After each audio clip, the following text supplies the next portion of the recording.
പ്രിയപ്പെട്ടവർ, നമ്മൾ SSLC കഴിഞ്ഞാൽ വിദ്യാർത്ഥികൾ +1 അഡ്മിഷൻ എടുക്കുന്നത് ഹ്യൂമാനിറ്റീസ്, കൊമേഴ്സ്, സയൻസ് ഏറ്റവും നല്ല മാർക്കുള്ളവരാണ് കൂടുതലായിട്ടുണ്ടാവുക. പിന്നീട് കൊമേഴ്സ്, പിന്നെ ഹ്യൂമാനിറ്റീസിൽ ഇപ്പോൾ A+ ഉള്ളവരൊക്കെ അഡ്മിഷൻ എടുക്കുന്നുണ്ട്. ഫുൾ A+ ഉള്ളവരൊക്കെ അഡ്മിഷൻ എടുക്കുന്നുണ്ട്. അങ്ങനെ +1 ഹ്യൂമാനിറ്റീസിൻ്റെ ക്ലാസ് തുടങ്ങിക്കഴിഞ്ഞാൽ നമ്മൾ കേൾക്കുന്ന ഒരു പ്രത്യേകമായിട്ടുള്ളൊരു കാര്യമാണ്, ഹ്യൂമാനിറ്റീസ് എടുത്ത വിദ്യാർത്ഥികൾക്കാണ് IAS കിട്ടാൻ കൂടുതൽ ചാൻസ്. അത് പല മോട്ടിവേഷൻ ക്ലാസ്സിലൊക്കെ നമ്മൾ കേട്ടിട്ടുണ്ടാവും. എന്നാൽ കഴിഞ്ഞ കാലത്തെ IAS എക്സാമിൻ്റെ റിസൾട്ട് എടുത്ത് നോക്കിയാൽ ബിടെക്കാരെയാണ് കൂടുതലായിട്ട് അവിടെ കാണുന്നത്. അവർ ഹ്യൂമാനിറ്റീസ് അല്ലല്ലോ.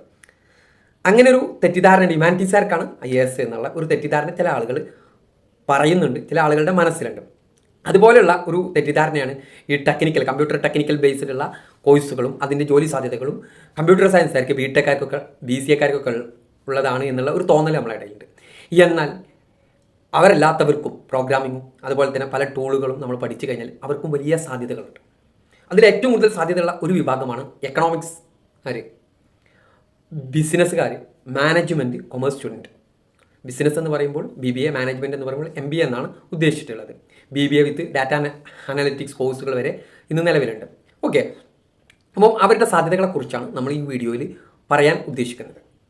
എന്താണ് ഡാറ്റ അനലിറ്റിക്സ് എന്ന് പറയുന്നത്? കമ്പനികളുടെ ഡാറ്റകൾ എന്ത് ചെയ്യുക, അനാലിസിസ് ചെയ്തിട്ട് നമ്മൾ അതിനെ ഇൻ്റർപ്രറ്റ് ചെയ്യുക. എന്തിനു വേണ്ടിയിട്ട്? Useful information about decision making. കമ്പനികളുടെ പല ഡിസിഷൻ മേക്കിങ്ങിനും വേണ്ടിയിട്ട് എന്ത് ചെയ്യാണ്, നമ്മൾ അവൈലബിൾ ആയിട്ടുള്ള ഡാറ്റ ട്രാൻസ്ഫോം ചെയ്തിട്ട്, ക്ലീനിങ് ചെയ്തിട്ട് അത് നമ്മൾ ഇൻ്റർപ്രറ്റ് ചെയ്യാൻ, അതിനെന്ത് പറയുക, ഡാറ്റ അനലിറ്റിക്സ് എന്ന് പറയും. അവിടെ എക്കണോമിക്സുകാർ, ബിസിനസ്സുകാർ, മാനേജ്മെൻറ്റുകാർ, കൊമേഴ്സുകാർക്കൊക്കെ വലിയ സാധ്യതയാണ്. കാരണം എന്താണ്? അവർ ഇതിൻ്റെ ടെക്നിക്കൽ സോഫ്റ്റ്വെയറുകൾ കൂടി പഠിക്കുമ്പോൾ ഇവർക്ക് ഫിനാൻഷ്യൽ നോളജ് ഉണ്ടാവും, ബിസിനസ് നോളജ് ഉണ്ടാവും, മാനേജ്മെൻറ്റ് നോളജ് ഉണ്ടാവും, എക്കണോമിക്സ് നോളജ് ഉണ്ടാവും. അപ്പോൾ ആ രീതിയിൽ കമ്പനിയുടെ പല ഡിസിഷൻ മേക്കിങ്ങിലും ഇവർക്ക് വലിയ സാധ്യതയാണ് ഉള്ളത്. അപ്പോൾ key application of data analytics in economics, commerce and business or management. എക്കണോമിക്സുകാർക്ക് എന്ന് പറയുന്നത് predict the economic trend, analyse market condition and forecast future economic activity. അപ്പോൾ എക്കണോമിക്സുകാർക്ക് പ്രഡിക്റ്റ് ചെയ്യാൻ കഴിയും. അതിൻ്റെ ഡാറ്റയുടെ റിസൾട്ട് കിട്ടിക്കഴിഞ്ഞാൽ വളരെ കൃത്യമായിട്ട് എക്കണോമിക് പ്രഡിക്ഷൻ നടത്താൻ സാധിക്കും. മാർക്കറ്റിൻ്റെ കണ്ടീഷൻ അനലൈസ് ചെയ്യാൻ സാധിക്കും. ഫോർകാസ്റ്റ് ഫ്യൂച്ചർ എക്കണോമിക് ആക്ടിവിറ്റി, അതിന് നമ്മൾ കുറച്ച് ടൂളുകൾ പറയുന്നുണ്ട്. ആ ടൂളുകൾ നമ്മൾ പറയുന്നുണ്ട്. കൊമേഴ്സുകാരാകുമ്പോൾ data analytics helps business track sale, understand customer behaviour, optimise pricing strategy. ഇത് ഇവിടങ്ങളിലൊക്കെ കൊമേഴ്സുകാർക്ക് സാധിക്കും. ബിസിനസ് മാനേജ്മെൻറ്റുകാർക്ക് make informed decision about resource allocation, budgeting and strategic planning. അപ്പോൾ ഇവർക്കൊക്കെ ഇവിടെ സാധ്യതയുണ്ട്. ഇതിന് നമ്മൾ പഠിക്കേണ്ട ടൂളുകൾ എന്ന് പറയുന്നത് ഒന്ന് മൈക്രോസോഫ്റ്റ് എക്സൽ. മൈക്രോസോഫ്റ്റ് എക്സൽ അറിയുന്ന ആളുകൾക്ക് ഇന്ന് പല കമ്പനികളിലും ജോലി സാധ്യതയുണ്ട്. പ്രത്യേകിച്ച് വിദേശ രാജ്യങ്ങളിലൊക്കെ മൈക്രോസോഫ്റ്റ് എക്സൽ അറിയുന്ന ആളുകൾക്ക് അതിൻ്റേതായ സാധ്യതയുണ്ട്. അപ്പോൾ മൈക്രോസോഫ്റ്റ് എക്സൽ നമ്മൾ പഠിച്ചിട്ട് മൈക്രോസോഫ്റ്റിൻ്റെ സർട്ടിഫിക്കേഷൻ പരീക്ഷ എഴുതി മൈക്രോസോഫ്റ്റിൻ്റെ സർട്ടിഫിക്കേഷൻ നമ്മൾ നേടിക്കഴിഞ്ഞാൽ വലിയ സാധ്യതകളാണ് ഉള്ളത്. പെൺകുട്ടികൾക്കും ആൺകുട്ടികൾക്കൊക്കെ വർക്ക് ഫ്രം ഹോമിൽ തന്നെ മൈക്രോസോഫ്റ്റ് എക്സൽ അറിയുന്നവർക്ക് വലിയ സാധ്യതയുണ്ട്. പവർ BI മറ്റൊരു ടൂളാണ്, പൈത്തൺ മറ്റൊരു ടൂളാണ്, R പ്രോഗ്രാമിംഗ് മറ്റൊരു ടൂളാണ്, ടാബ്ലു, SQL ഇതുപോലുള്ള ടൂളുകൾ. ഇതിൽ പ്രധാനപ്പെട്ട 1, 2, 3 ടൂളുകൾ പഠിച്ചു കഴിഞ്ഞാൽ നമ്മളൊരു ഡാറ്റ അനലിസ്റ്റായി മാറി. ആ ആളെന്ത് ചെയ്ത്, അയാളെ എക്കണോമിക്സ്, കൊമേഴ്സ്, മാനേജ്മെൻ്റ് ഒക്കെ ആളാണെങ്കിൽ അയാൾ എന്ത് ചെയ്ത് ഫിനാൻഷ്യൽ അനലിസ്റ്റ് ആകാം, അയാൾക്ക് തന്നെ ബിസിനസ് അനലിസ്റ്റ് ആകാം, അയാൾക്ക് തന്നെ മാർക്കറ്റ് റിസർച്ച് അനലിസ്റ്റ് ആകാം. ഈ മേഖലകളിലൊക്കെ കരിയർ റോളുകൾ വഹിക്കാൻ സാധിക്കും. പല കമ്പനികളിലും ഈ റോളുകളിലേക്ക് ഇവർക്കുള്ള സാധ്യതകളുണ്ട്. Operation analyst, risk analyst, quantitative analyst, എക്കണോമിക്സുകാരാണെങ്കിൽ ഇവർക്ക് ഈ ടൂളും കൂടി ആണെങ്കിൽ എക്കണോമിക്സ് പൊസിഷനിൽ കയറാം. Business intelligence analyst, supply chain analyst, actuarial analyst എന്ന് പറഞ്ഞാൽ സ്റ്റാറ്റിസ്റ്റിക്സും മാത്സും കൂടി അതിൻ്റെ ഒരു കപ്പാസിറ്റി കൂടി ഉണ്ടെങ്കിൽ ഒന്നും കൂടി ഈസി ആയിട്ട് ആക്ച്വറിയൽ അനലിസ്റ്റ് മേഖലയിൽ, sales analyst, pricing analyst, investment analyst, credit analyst, ഇതുപോലെ ഇനിയും കുറേ കരിയർ റോളുകൾ ഇവർക്ക് വഹിക്കാൻ സാധിക്കും. അപ്പോൾ വലിയ സാധ്യത ഇവർക്കുണ്ട്. ഓക്കെ, അതിന് നമ്മൾ ചെയ്യേണ്ടത് ഇതിൻ്റെ ഫണ്ടമെൻറ്റൽസ് നമ്മൾ പഠിക്കണം. ഏതൊക്കെ ഫണ്ടമെൻറ്റൽസ്? നമ്മൾ പറഞ്ഞ എക്സൽ, പവർ BI പോലുള്ള ഇത് നമ്മൾ പഠിച്ചിരിക്കണം. അതിൻ്റെ കൂടെ തന്നെ സ്റ്റാറ്റിസ്റ്റിക്സ് നമുക്ക് അറിഞ്ഞിരിക്കണം.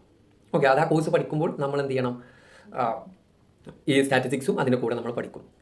നമ്മൾ സ്റ്റാറ്റിസ്റ്റിക്സിൽ എക്കണോമിക്സുകാരും കൊമേഴ്സുകാരും BBAക്കാരും MBAക്കാരും ഇതൊക്കെ നമ്മൾ കുറേ റിഗ്രഷൻ, കോറിലേഷൻ ഇതൊക്കെ പഠിക്കും. ഇതിൻ്റെ യൂസ്ഫുൾ എവിടെയാണ്, ഇത് എങ്ങനെയാണ് യൂസ് ചെയ്യേണ്ടതെന്നും നമ്മൾ പഠിക്കുന്നില്ല. പിന്നെ ഇതിൻ്റെ കൂടെ തന്നെ ഓൺലൈൻ കോഴ്സുകൾ ആൻഡ് സർട്ടിഫിക്കേഷൻ. ഓക്കെ, കോഴ്സറ, ഇടെക്സ് പോലുള്ള ഇതിൽ ഓൺലൈൻ കോഴ്സ് അതും അതിൻ്റെ കൂടെ പഠിക്കുക. അതിൻ്റെ കൂടെ തന്നെ ഇതിൻ്റെ പല സർട്ടിഫിക്കേഷനുകളുണ്ട്. അതിൽ പ്രധാനപ്പെട്ടതാണ് മൈക്രോസോഫ്റ്റ് എക്സലിൻ്റെ മൈക്രോസോഫ്റ്റ് സർട്ടിഫിക്കേഷൻ, മൈക്രോസോഫ്റ്റിൻ്റെ പവർ BIൻ്റെ സർട്ടിഫിക്കേഷൻ. ഇതൊക്കെ നമുക്ക് നേടിയെടുക്കാൻ സാധിക്കും. അതുപോലെ തന്നെ നമ്മൾ ഇതിൽ ഒരു വിവിധ സ്ഥാപനങ്ങളിൽ നമ്മൾ പോയിട്ട് കോഴ്സ് പഠിക്കുന്ന സമയത്ത് നമുക്ക് റിയൽ വേൾഡ് പ്രൊജക്റ്റിൽ ചെയ്തുകൊണ്ട് നമുക്ക് ഇത് പഠിക്കാൻ സാധിക്കും. കേസ് സ്റ്റഡീസുകൾ, ഇൻറ്റേൺഷിപ്പ് ഓപ്പർച്യൂണിറ്റീസ് ഒക്കെ ഉണ്ടാവും. ഇങ്ങനെയുള്ള ഇതൊക്കെ ആകുമ്പോഴാണ് നമുക്ക് ഈ കോഴ്സുകൾ ഇത് നമ്മൾ പഠിച്ചതുകൊണ്ട് കാര്യമില്ല. ഇതിൻ്റെ കൂടെ തന്നെ പഠനത്തോടൊപ്പം തന്നെ റിയൽ വേൾഡ് പ്രൊജക്റ്റുകളും ഇൻറ്റേൺഷിപ്പുകളൊക്കെ ചെയ്തുകൊണ്ട് മുന്നോട്ട് പോയാൽ വലിയ സാധ്യത നമ്മൾക്ക് ഉണ്ട് എന്നുള്ളത് നമ്മൾ മനസ്സിലാക്കി വെക്കേണ്ട ഒന്നാണ്. ഇതിന് നമ്മൾ data analytics is essential for students in economics, business and commerce. അത് നമ്മൾ ഇത് പഠിക്കാൻ ഈ കോമ്പറ്റീറ്റീവ് ജോബ് മാർക്കറ്റിൽ വലിയ സാധ്യതകളിലേക്ക് നമ്മൾ മുന്നോട്ട് വരേണ്ടതുണ്ട്. നമ്മൾ പഠിച്ചു കഴിഞ്ഞാലേ നമുക്ക് ഈ മേഖലയിലെ അവസരങ്ങളിലേക്ക് വരാൻ സാധിക്കുള്ളൂ. അതിന് പല സ്ഥാപനങ്ങളും ഈ കോഴ്സുകൾ ഓഫർ ചെയ്യുന്നുണ്ട്. ആ കോഴ്സുകളിൽ നമ്മൾ പഠിക്കാൻ വേണ്ടിയിട്ട് മുന്നോട്ട് വരണം എന്നുള്ളതാണ് എനിക്ക് പറയാനുള്ളത്. നമ്മൾ എക്കണോമിക്സ് പഠിക്കുന്നു, BBA പഠിക്കുന്നു, MBA പഠിക്കുന്നു, BCom പഠിക്കുന്നു, MCom പഠിക്കുന്നു, ഇതൊക്കെ പഠിക്കുന്നുണ്ട്.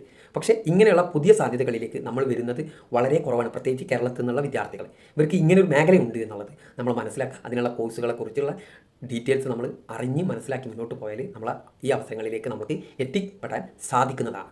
ഈ കോഴ്സുകൾ പഠിക്കുന്നതിൻ്റെ കൂടെ തന്നെ നമ്മൾ എന്ത് ചെയ്യുക, ഈ കോഴ്സിനെ ആർട്ടിഫിഷ്യൽ ഇൻ്റലിജൻസ് ആയിട്ട് ഇൻ്റഗ്രേറ്റ് ചെയ്ത് പഠിച്ചു കഴിഞ്ഞാൽ നമുക്ക് വലിയ രീതിയിലുള്ള നേട്ടങ്ങളിലേക്ക് എത്തിപ്പെടാൻ സാധിക്കും. വലിയ സാലറി പാക്കേജുകളാണ്. നമ്മുടെ കാലിക്കറ്റ് പോലുള്ള ടൗണുകളിൽ പോലും ഇപ്പോൾ ഇതിനുള്ള അവസരങ്ങൾ വരുന്നുണ്ട്. ഇനി ഭാവിയിൽ കേരളത്തിലെ എല്ലാ കമ്പനികളും ഒരു ഡാറ്റ അനലിസ്റ്റ് അല്ലെങ്കിൽ ബിസിനസ് അനലിസ്റ്റ് അല്ലെങ്കിൽ ഫിനാൻഷ്യൽ അനലിസ്റ്റ് പൊസിഷനിൽ ആളുകളെ വെക്കുന്ന കാലത്തേക്കാണ് വരുന്നത്. ഇപ്പോൾ ഇത് എമർജ് ചെയ്തു വരികയാണ്. മറ്റുള്ള സ്ഥലങ്ങളിൽ ചിലപ്പോൾ കുറേ മുമ്പ് എമർജ് ചെയ്തിട്ടുണ്ടെങ്കിലും കേരളത്തിൽ ഇതിൻ്റെ എമർജിങ് ടൈമാണ്. ആ എമർജിങ് ടൈമിൽ നമ്മൾ ഈ പൊസിഷനിലേക്കുള്ള കോഴ്സും അതിൻ്റെ കരിയറിലേക്കുള്ള ഒരു വളർച്ചയിലേക്കുള്ള മറ്റു കാര്യങ്ങളും അറിഞ്ഞു കഴിഞ്ഞാൽ നമുക്ക് നല്ല രീതിയിൽ നമ്മുടെ ഫ്യൂച്ചർ കരിയർ പാത്തിലേക്കുള്ള വലിയൊരു വഴി തുറക്കാൻ സാധിക്കും. എല്ലാവർക്കും അതിന് കഴിയട്ടെ എന്ന് പ്രാർത്ഥിക്കുന്നു. Okay, thank you.